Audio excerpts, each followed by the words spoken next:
Mabinay was originally carved from the barrios of Baez and then formed a municipality in 1960. A few years later, more barrios from Baez and Manoyod were annexed, growing Mabinay into the municipality it has become today. The border town to Negros Occidental has a provincial highway running through it, which links Negros Oriental with the province in the western area of the island. This allows for a constantly growing economy and plenty of travelers. Since its founding, Mabinay has gone nowhere but up. The city continues to grow due to its incredible amounts of crops and the tourists who continue stopping there each year.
The Lango Festival is one of the largest events occurring in the Mabinay region.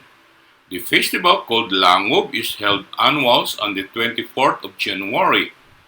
The Langob is held to coincide with the town fiesta in honor of Santo Niño, which is held on January 24th each year.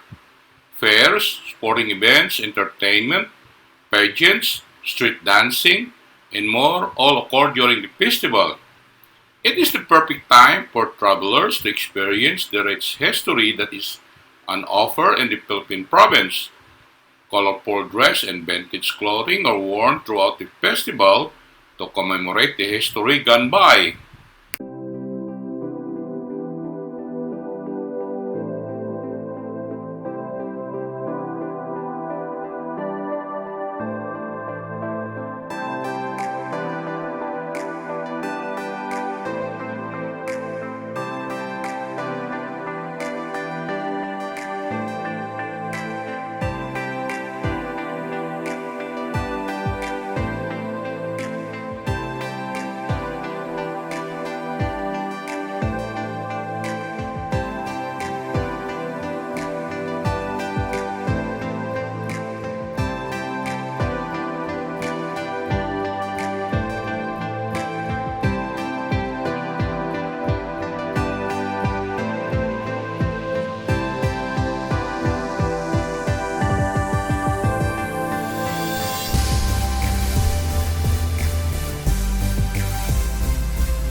The municipality lies in the heart of Negros, roughly 90 kilometers north of Dumaguete City. With an owned vehicle, one will need about 2 hours from Dumaguete. As the town is also along the route of the public buses from Dumaguete to Bacolod, it is really easy to jump on a serious bus and relax for the next 3 to 3.5 hours. The buses will stop at the Mabinay bus terminal, from where one gets a ride to the hotel or even will be picked up. The series non-aircon bus to Mabinay costs just above 230 pesos. For the air-conditioned bus, the one-way ticket is 20 pesos more. Just go to the series bus terminal close to Robinson's Mall. Get into the right bus going to Mabinay or Bacolod via Mabinay. Sit down and relax. Some when during your trip you will be asked to get your ticket by one of the assistants. If your lodge or hotel lays en route, ask the assistant to stop there so you can jump off the right in front of it or in just a short walking distance.